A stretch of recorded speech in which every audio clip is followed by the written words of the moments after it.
After my mom died, I began urban exploring, also known as urbex. It gave me a much needed escape from our house. Everywhere I looked, sharp-edged memories threatened to cut me open. The pictures she'd chosen to decorate the walls, or the armchair she'd loved to curl up in. Channel 5 floated through our home, an ever-present ghost. Most importantly, urbex transformed the ordinary into the magical. That magic never lasted, but even a few seconds was enough for me. A few seconds to pretend mom was still alive. I met Charlotte in 9th grade when Miss Langdon asked us to do a group presentation on Measure for Measure. Charlotte's the exact opposite of me, bubbly, outgoing, and extroverted. But we bonded over our mutual love for urbex. Together we visited the Chester Hudson Quarry, Danvers State Hospital, Clinton Tunnel, and much more. We continuously challenged each other to check out bigger, creepier places, and quickly became best friends. Before Charlotte left to study history at Brown, we agreed that we'd meet up during our breaks from college to continue exploring different places. Kilmoure was our white whale. We had learned about it before the internet became widely accessible, from a newspaper article that listed all the ghost towns in Massachusetts. At the time, we hadn't been able to find out much more. Admittedly, our efforts had been hampered by my dad. After mom died, his protectiveness multiplied by 100-fold. He became a stereotypical tiger parent, always demanding to know where I went, and insisting that I spend all my free time studying for the SATs, instead of running through neglected buildings. Almost 4 years had passed since we first heard of Kilmoure. Charlotte was the one who figured out that it had initially been called Kilmoure when it was first founded, which explained why we'd had such a difficult time finding out more information about it. Once we had the town name, we pieced together its history and location. Kilmoure, or Kilmoure, had been founded in the late 1600s as an inland settlement. It declined after the American Revolution ended, and a town called Lawton rose into prominence. People built new coastal roads, ones that ran right past Kilmoure, straight to Lawton. During the War of 1812, even more people moved away. Rumors surrounded the very last occupants of Kilmoure. People accused them of practicing human sacrifice. Charlotte and I decided to explore Kilmoure on March 15th, right when our spring breaks coincided. Our phones died as soon as we entered the town. In retrospect, we should have packed up and left them, but we were too excited, too pleased with ourselves to consider leaving. We had no idea what waited for us there. It was a beautiful summer day, the kind you long for in the dead of winter, when cloudless skies and warmth seem like an impossible dream. We drove up to Kilmoure singing along with the yeah yeah yeahs. While Charlotte consulted Google Maps, I daydreamed about all the amazing photos we should share with the online urbex community. To the best of my knowledge, Charlotte and I would be the first ones to explore Kilmoure. We parked on the hill overlooking Kilmoure when Charlotte turned off the car engine. A thick silence settled in our ears, only broken intermittently by a cow cawing somewhere far above us. "Do you have everything?" I asked. "Respirator? First aid kit? Flashlight? Water?" I knew she did, but we'd gotten into the habit of checking with each other before going in. The half-face respirators were especially important because they protected our lungs from asbestos and mold, and even hantavirus. "Yup, I bought some extra food too," said Charlotte. She patted the side of her bulging backpack. "And my Canon 5D. Excitement surged through me as we walked down the hill. We had dreamed about visiting Kilmoure for so long, and now we were finally here. It looked almost exactly like I thought it would. Nature had reclaimed most of the town, crowning it with wreaths of moss and ropes of vines. While some of the stone houses stood tall and unbroken, others had been gutted down to their bones. Trees erupted out of crumbling walls. The largest building of them all stood at the center of the town. A school, maybe? I squinted at it. No, it was a church. The cross meant to be at the top of the steeple was missing. My phone vibrated. I looked down and saw that the battery had dropped to 1%, even though I had charged it in Charlotte's car the whole drive up. Weird. I noticed Charlotte checking up her phone. Good thing we hadn't planned on using our phones to take pictures and videos. Did I know then that we should have turned around and run away as far as possible? Not exactly. But I would be lying if I said I hadn't experienced a moment's unease. Partially because our phones dying meant that if one of us had an accident here, we wouldn't be able to reach emergency services right away. Mostly though, that sense of unease remained undefined. It was the kind you feel when you're walking down an empty street late at night, and you hear someone's footsteps echoing behind you. By unspoken agreement, we decided to explore the abandoned church first. Our plan was to slowly work our way outwards through the rest of the town. Unlike many of the other buildings, the church seemed relatively untouched by the ravages of time. It was made of grey stones covered with moss, roughly shaped like a pentagon, and had a bell tower from which a single rusted bell hung. I suspected that if it weren't for its missing cross, this church would have looked right at home in any modern small town in New England. The doors to the church opened easily under my touch. The smell hit us right away. It reminded me of the time I'd accidentally left a Tupperware full of cooked chicken in the fridge for 2 weeks. By the time I'd remembered that it existed, the smell of spoiled meat after I opened it nearly made me throw up. I concentrated on breathing through my mouth until I could walk inside the church without gagging. Although the church had windows, the light streaming through them wasn't strong enough for me to make out our surroundings clearly. I turned my flashlight on and saw a bunch of pews, 8 rows of them. They had all been pushed to the side, as though the congregation members had left in a hurry. In the middle of the church, at the center of all the hastily pushed aside pews, was a giant hole in the ground, approximately 15 feet wide. It had rough edges of splintered wood. Fascinated, I moved closer. The darkness inside of it was impenetrable. I had the oddest sensation that there was something down there looking back up at me. I knelt down and tossed in a pebble. I counted until 7 before hearing the distant clack that signaled the pebble had landed. "Eliza, look at this." Charlotte used a flashlight to illuminate a wooden pulpit at the very front of the room, past the hole. Cobwebs and grime hid its intricate carvings from view. On top of the pulpit sat a stone bust, roughly 3 feet tall. I trained my flashlight on it. At first, I couldn't make sense of what the sculpture was meant to depict.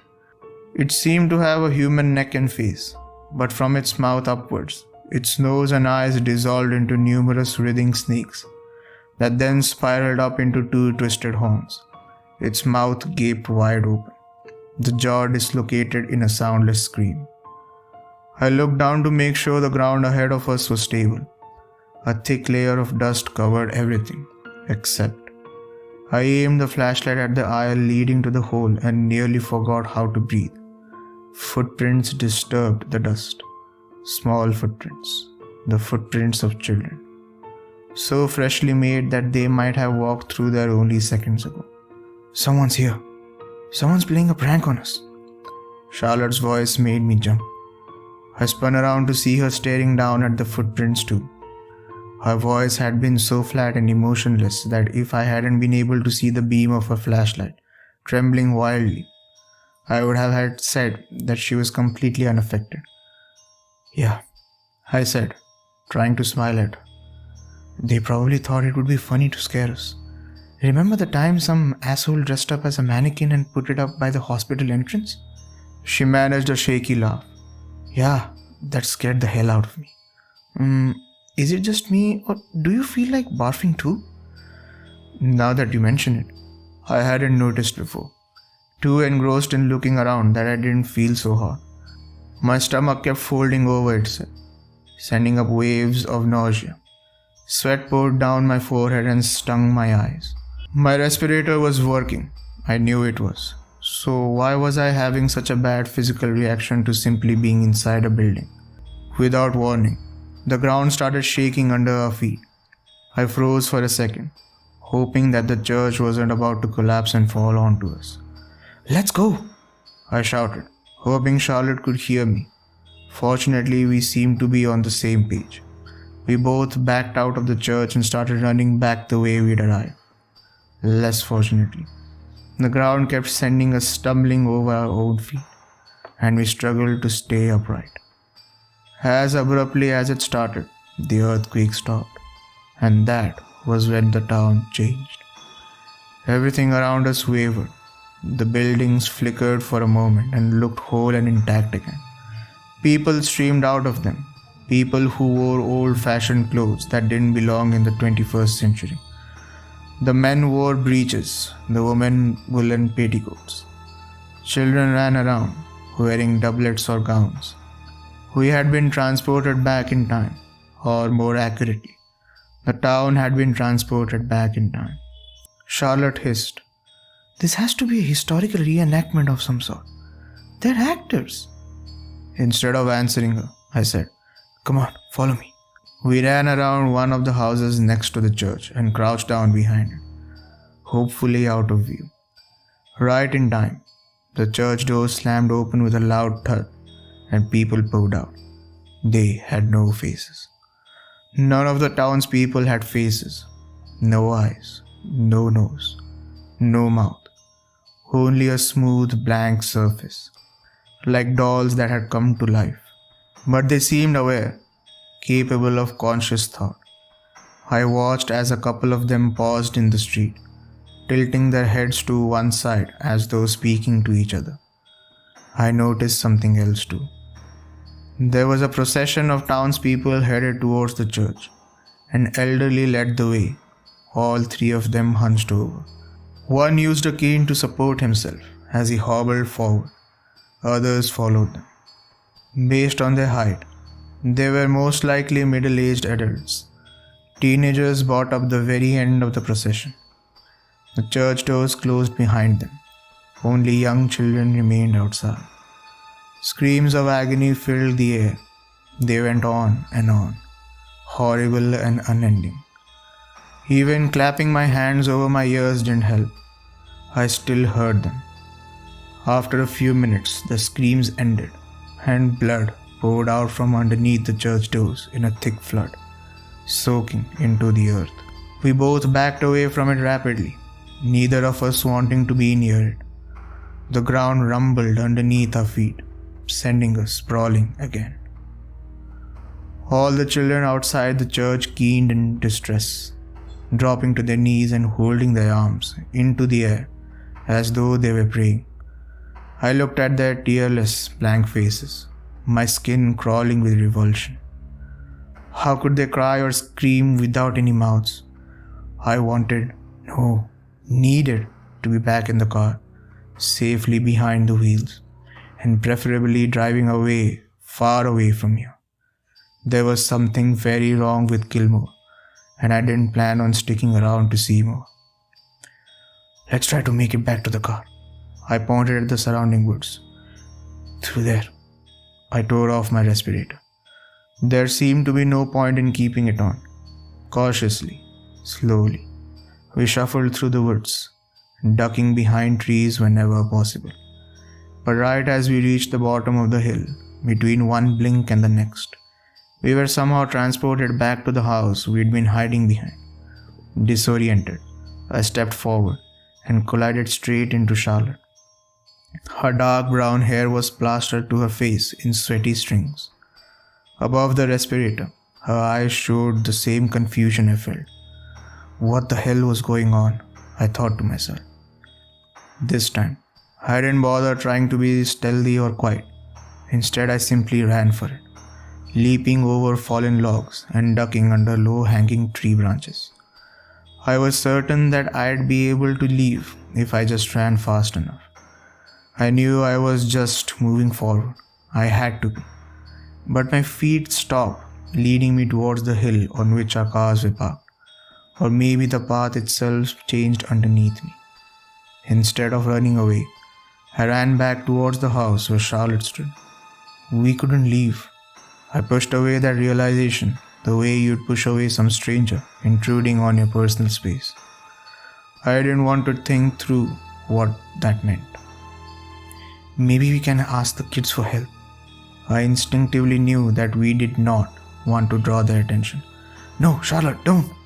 I lunged for her, but I wasn't quick enough.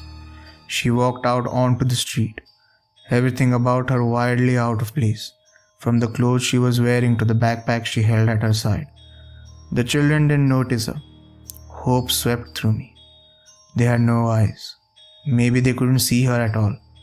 But then they started turning towards Charlotte, their blank faces shiny and unreadable. She faltered, stopped, and turned to run. She made it about 5 feet before they converged on her and pulled her down. Someone shrieked loudly next to me. I whipped my head around to see a young boy leaning out from the open window of the house nearby, pointing at me while he screamed. I hesitated, uncertain. I needed to run, but I didn't want to leave Charlotte behind. The choice was taken from me. Cold hands grabbed my shoulders and arms, and dragging me forward. I knew with a sudden flash of terror where they intended on taking us. I struggled against the tiny hands holding me, trying to wrench myself free. I kicked at them, scratched them, even tried to bite them, but they didn't seem to feel any pain. Eventually, I stopped struggling and went limp, letting my legs drag behind me. I hoped that they might drop me, or at least slow down under my weight. Neither happened. They held me with unnatural strength. The church loomed over us. They dragged us inside and I cried out involuntarily. The smell from earlier, that scent of rot and decay, was back, and worse. Blood and gore had been splashed everywhere, all over the floor and onto the walls. The pews had puddles of blood. It even ran from the ceilings, falling on us like warm rain. Thicker things dripped down as well, things inside a human body that you weren't meant to feel against your bare skin. There was the hole in the middle of the church that we'd seen before. It was smaller now, but I still couldn't see how deep it ran. Something in the darkness down there stirred as though it felt my gaze. I tried not to think about the fact that it looked just like a gaping, hungry mouth, eagerly waiting to swallow us. Charlotte screamed, "Please, please, don't do this to us. It was a mistake. We made a mistake. You can't kill us. You can't kill us because of a mistake." The children ignored her. Those who weren't holding on to us dropped to their hands and knees. They abased themselves and made a sighing, whimpering sound. She kept pleading, "Please, you have to listen to me. We're sorry. We're so sorry. We didn't mean to come here." A voice came out of the hole in the ground. It spoke to me. I don't know what or whom Charlotte heard, but it spoke to me in my mother's voice. Suddenly, I wasn't standing in the middle of a desecrated church, covered by blood and surrounded by faceless children. I sat in my mom's lap, only my feet sticking out, like when I'd been much younger. Her arms held me, and I could smell her perfume, Channel 5, and the clean scent of Dove soap. Her soft black hair spilled over my face. I tried to swallow past the lump in my throat. I had missed her so much. Tears trickled down my face. "Mommy's so glad you made it here, Eliza." She kissed my forehead, leaving a waxy imprint of the lipstick behind. "I won't leave you again, honey. All you have to do is just say yes." The arms tightened around me in a hug, one that hurt. I opened my mouth to say yes. Yes, I wanted to stay here. I never wanted to leave again, and jerked back. I had been pressed up against her chest, but instead of that strong, sure heartbeat, I remembered. Only silence greeted me. No heartbeat. "Eliza, do you hear me?" I stared up at my mom and met familiar dark brown eyes. "All you have to do is say yes, honey. Say that you'll always be mine. Say you'll worship me, obey me, follow me. She stroked my hair. We can be here together forever. I dug my fingernails into my palms, hard enough that they started to bleed. The pain helped clear my head. I badly wanted to say yes, to stay here with my mom forever. But this wasn't really her. My mom was dead. I watched the realization slide into those familiar eyes.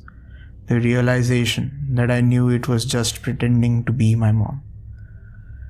It can be as real as you want it to be, Eliza. I can be real for you. Look around yourself. There is no death here. The people in this town agreed to stay with me forever, and they always will. It smiled, an awful, vicious smile that didn't belong in my mom's face. I thought I understood. No one in this town could move on. They were stuck repeating the same motions, doing the same things, in an endless loop, killing each other, killing themselves, all in worship of the thing that lived below this church. I shook my head wordlessly. My mom wavered before me, shimmering like a heat haze. Abruptly she vanished. I opened my eyes to see that I had walked closer to the hole, so close that I could see the faceless children throwing themselves down into it ahead of me. I stumbled backwards. A terrible tearing noise filled the air. The sound of something meaty being ripped apart. The snap and click of enormous teeth. Blood erupted out of the hole in the ground in a vast torrent. Chunks of thick, glistening flesh, shards of teeth and bone, exploded into the air and splattered all over me. The walls, the ceiling, everything. Charlotte walked past me. I staggered over to her. Stop it! Charlotte, stop walking! She did. Not knowing what else to do, I grabbed her by the shoulders and shook her, sending her head snapping back and forth. Charlotte's eyes cleared momentarily. Eliza? What's going on? I feel so strange. She started to move out of my grip. I took a deep breath, steeling myself for what I had to do, and forcibly dragged her towards the church doors. Each step was a struggle. She clawed at me, screaming, fighting to go back to that mesmerizing voice that promised her paradise. I told myself to hang in there, that this would all be over soon. I had to tell myself that, or I would have given up and left her there after all. Behind us, the very last faceless child screamed. I looked back, even though I knew I shouldn't. I couldn't help it. Something exploded out of the ground, something huge and monstrous that sent slivers of wood flying through the church. I couldn't comprehend what I was looking at. It was like trying to solve a jigsaw puzzle with only a third of the piece. I caught a glimpse of teeth, needle-sharp and utterly inhuman, and enormous horns that spiraled into the ceiling of the church. Whatever it was, it tore apart the child in its grasp. It ripped the skin off her body the way an amorous man ripped off his lover's dress. Fresh blood and entrails sprayed through the air, and I choked on it, nearly slipping on the ground. As soon as we stumbled out of the church, Charlotte crumbled to the ground and started to sob. I wondered for a moment if we'd even be able to leave, or if we'd end up back here, no matter how many times we ran away. As if in answer to my unspoken question, the ground beneath us began trembling again. The buildings collapsed and disappeared, swallowed by an enormous fissure in the ground that widened as it raced towards us. I dragged Charlotte up to her feet and we ran for it. She threw one quick glance over her shoulder, her face twisted in misery. I didn't know whose voice she had heard. If we made it out alive, maybe I would ask her. And then I stopped wondering what she'd seen because I had to direct all my attention towards putting one foot in front of the other. I could hear my mom again. Knowing that it wasn't really her didn't help. I kept smelling her perfume, feeling her hair slide across my face, I remembered my dad telling me that mom had been in a terrible accident, that the injuries had been too severe. "Don't leave me, Elisa. Don't leave me to die." I closed my eyes and pictured her standing in front of me again, one hand reaching out to beg for help. No, she wasn't standing. She was falling back down the hole, tumbling helplessly through the air like a broken doll. The walls and ceiling of the church crumbled and fell on top of her, burying her alive. She'd been trapped down there, left to starve away. She screamed and screamed, and I started screaming too because it was unbearable. I had to make it stop. My mom was dying again. I could taste Channel 5 in my throat, could feel the delicate bones in her hand as she squeezed my arm, her fingernails biting into my skin. I'd stopped running, stopped moving at all. I vaguely understood that Charlotte was trying to drag me forward, but most of my mind was occupied with resisting the urge to run straight back to the church. If I ran now, I could still make it in time to save her. She wouldn't starve to death. No. That thing wasn't my mom. I dropped to my hands and knees and started crawling up the hill. It didn't help. I could still see her. And soon it became more than just seeing. I was right there with her, the stones crushing my limbs and pinning me still. The dirt smothered me, filled my nose and mouth, and I couldn't breathe anymore. I heard her crying my name, felt her arms tighten around me for the last time, and a blood-soaked darkness swallowed my world. I came back to myself gradually. I was lying down in the back seat of someone's car, Charlotte's car. I pushed myself up to one elbow and saw Charlotte in the driver's seat, her eyes huge and terrified. They flicked up to the rearview mirror and met mine briefly before turning back onto the road. Neither of us spoke. I didn't care where we were or even where we were going, as long as we got very far away from Kilmoure. Charlotte and I drifted apart. For some people, going through something traumatic together forges indestructible bonds. For others, it breaks them apart. We couldn't heal from what happened together. All we could do was remind each other of the worst moments of our lives. The last I heard, she dropped out of Brown and moved back home. That was 4 months ago. I don't know where she is now. I haven't gone urban exploring since that day in Kilmoure. I just can't.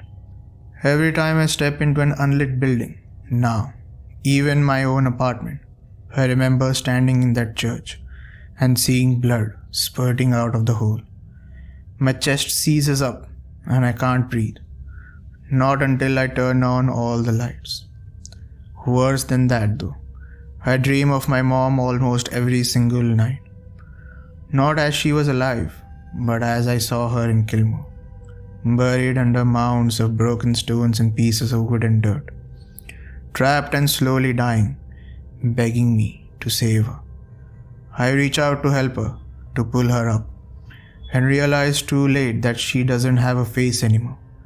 Whenever I wake up from one of these nightmares, I always find myself walking down the road, on my way back to Kilmoure. So, I wrote this post to warn you, you and everyone else on this forum who loves urbex, or who is interested in visiting ghost towns. Massachusetts has a variety of abandoned places, in addition to the ones I mentioned earlier, the Chester Hudson Quarry, Danvers State Hospital, and Clinton Tunnel. There's also the North Truro Air Station, Rutland Prison Camp, and Steinhardt Hall. All of them are great places to explore. Just don't go to a ghost town named Kilmoure. You won't make it out.